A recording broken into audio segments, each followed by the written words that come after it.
Hey YouTube, and welcome back to my channel. My name is Caitlin if you're new here. If you're not, thank you so much for stopping back by. My channel is all about personal finance and my journey with money. So without further ado, I will get into today's video, which is my June budget closeout. So giving you guys the full information on how I spent my money compared to how I thought I was going to spend my money and all of my excuses. So buckle up. So first off, we have my mortgage and just utilities in general. And so that is going to come in at $444.95. That is half the mortgage. Electricity, I budgeted $75, spent $60.50, which is under by $14, which is great. Water was right on the money at $10.18. Internet was $23, and unfortunately our trash bill was $84. I had just paid a 3-month trash bill in May, but it ended up, we switched companies. Like our company got bought out. So I thought that they would bill me at the end of the cycle, but they bill at the beginning. So they billed me at the end for the last cycle from the old company, and then they billed me right after that for the next cycle, starting with the new company. So now I will not be billed again until I think September. So we're good, but that is why it looks a little rough there. Phone, I spent $37.76 on my limited straight talk plan. And then next up we have auto. I have 2 full coverage vehicles, and the auto insurance came out to $147.96. I was able to budget that exactly last month, so woohoo. Fuel, I got very lucky that even though I drive a diesel, I don't have to drive very often except for all these weddings, and somehow I still managed to keep my budget under $100. So I only spent $92.37 on gas. Now part of that is because my partner drove my car a few times and he did hook a girl up with some gas. I tried to fill it up for him too, so anytime I gave it back to him for him to drive the next day or something, I would fill it up. So don't worry, I did pay for gas. But the real unsung hero here is that for the last wedding I went to in Connecticut, I did drive, but I drove with my friends, so I didn't have to drive at all. I just chilled in the back seat, and they covered the gas cost and did the driving, and my part was covering the hotel room for the 2 nights that we were there. And my guess is that that evened out almost exactly. The hotel room was, I think it was $365, and I bet the gas was close to that. They have a good Kia, I think it was a Kia with like a newer Kia, like 2021 maybe, and so it probably had good gas mileage, but whew, these prices. So shout out to them. They really helped me out. That was, I mean, beyond helpful. So, and we had a lot of fun. We did a lot of Mad Libs. So if you guys have been sleeping on Mad Libs since you were kids, like get back to it. They're hysterical, especially now when you're an adult and you know even more silly bad words. They're way more fun. So definitely get a Mad Lib. Next up, I have my debt section. I did make my minimum payment to my car loan, and I did an additional $425 to that loan. So that was pretty good. And then for the care credit I'm paying off, I put $400 towards it. This was my first month paying on it, so that was a really great start to paying it off. Obviously the plan is to pay it off before the promotional no interest ends, which is 12 months. So I've got quite a bit of time to pay down a relatively small loan in the grand scheme of things, so I got this. Next up we have food. I was so close, but there was a couple things that really did me in here. For groceries, I ended up going to Dollar General once and getting a bunch of snacks because there was just one day that my partner and I just needed extra rest after all the weddings and stuff. So we ended up staying like in bed and just watching or playing Grand Theft Auto. And so I demanded snacks. So we went and got snacks from DG, which is just expensive. So it's dumb, but it was nice. So anyway, with restaurants, I think the extra just came from all the spending I did on the road tripping and just having to eat out when I was at the weddings and stuff. It really added up. So not a big deal there. I had a great time, so it was worth it. Next up, we have my subscriptions, entertainment, so Spotify, Amazon Prime, Paramount Plus, and Hulu.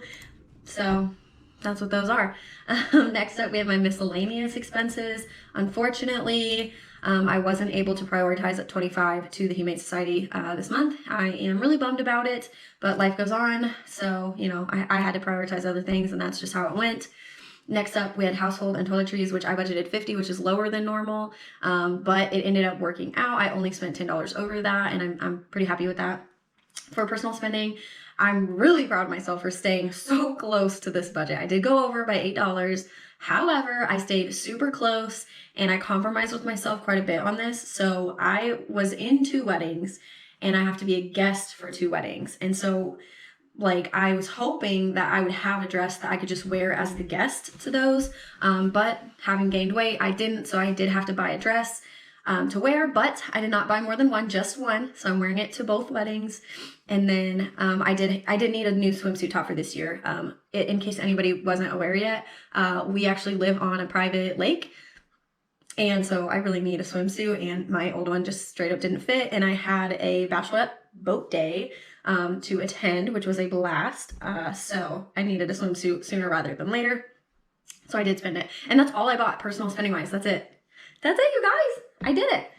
And then I had $30 allotted for miscellaneous, and I stayed so close on this one too. And the reason I went over was late in the month. One of my sorority sisters, I was in Gamma Phi Beta when I was in college, and one of my sisters published a children's book. It's called Can I Pet Your Dog? It's all about service animals and what some of them do and how you have to ask owners before you pet their dogs. And it was just such a cute little read. Like, I'm absolutely so happy I went ahead and bought it, but that is why my budget went over a little. And I give you that much information so that I can direct you to my description in case you're interested in my sorority sister's book. So she's really nice, and the book is super cute. I think it's a really good one to get for the kiddos. So check that out if you're interested. It's on Amazon. Next up, we will scroll on over to my savings and sinking funds. So over here, I think I did pretty decent. I don't remember. Here we go. Okay. Yeah, there's some things. So I did save $250 into my Roth IRA, which is great because like the market's tanking and I'm super young. So like I'm getting some discount stocks, right? Like I do index fund investing, but still. I did not actually put anything into my brokerage though. The budget just didn't have room for that this month after I overspent elsewhere. For propane, I did put $75 in my sinking fund, which brought that sinking fund up to $775. Next, home, I had budgeted $175. I spent $722.18, and that is because I got a bookcase, garden tools, and a garage freezer. So that is why it was very expensive. And I covered that with the sinking fund. So I pulled money out to cover that. And then vehicles, I saved $100 towards vehicles.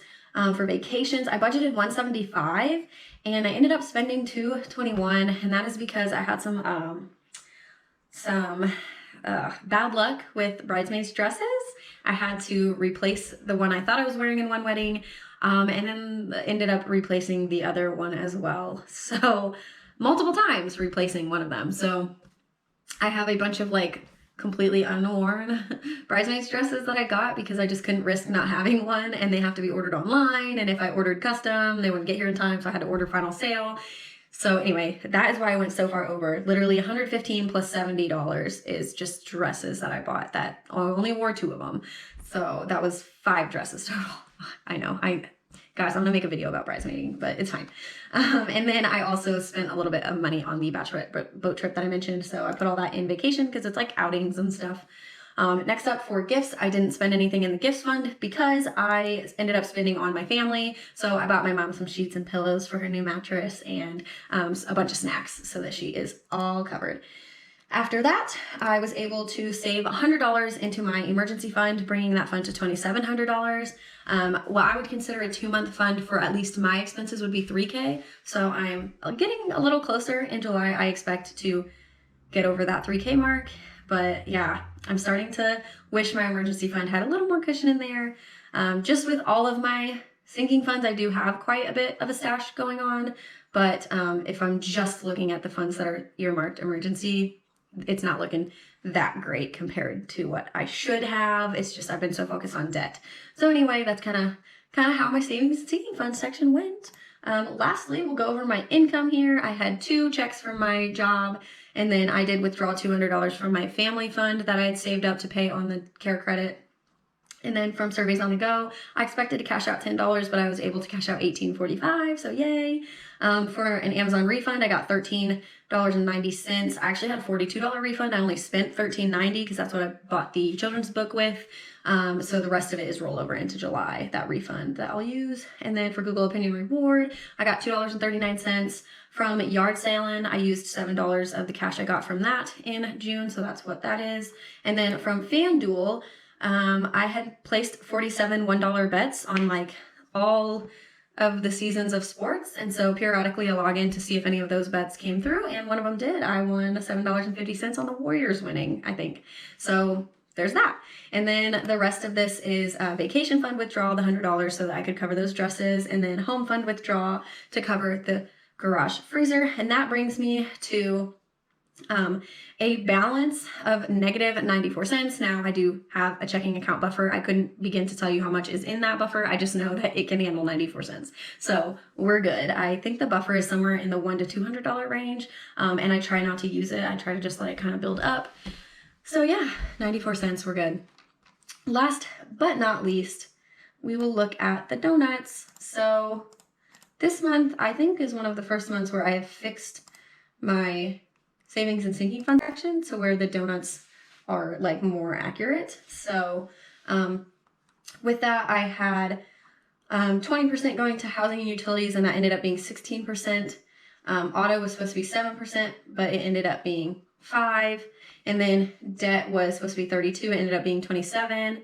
Even though I met my debt goal, it's a lower percentage because I brought in extra money from those like side hustle-y like apps and stuff and yard sailing. So that's kind of what's throwing some of these off. Food was around 9%, really close to what it was supposed to be. Savings were supposed to be 25%, but they ended up being only about 12% due to spending instead of saving on some of those sinking funds. And then for the sinking expenses, you can see on my actual breakdown, I ended up spending 24% on the expenses, and that is a big chunk due to the freezer that I bought, so yay! That is all I have for you guys. Let me know if you have any questions below, but other than that, I am thankful that you came to my video, watched it all the way through, and I appreciate you, so have a wonderful morning, noon, or night, whatever it is for you.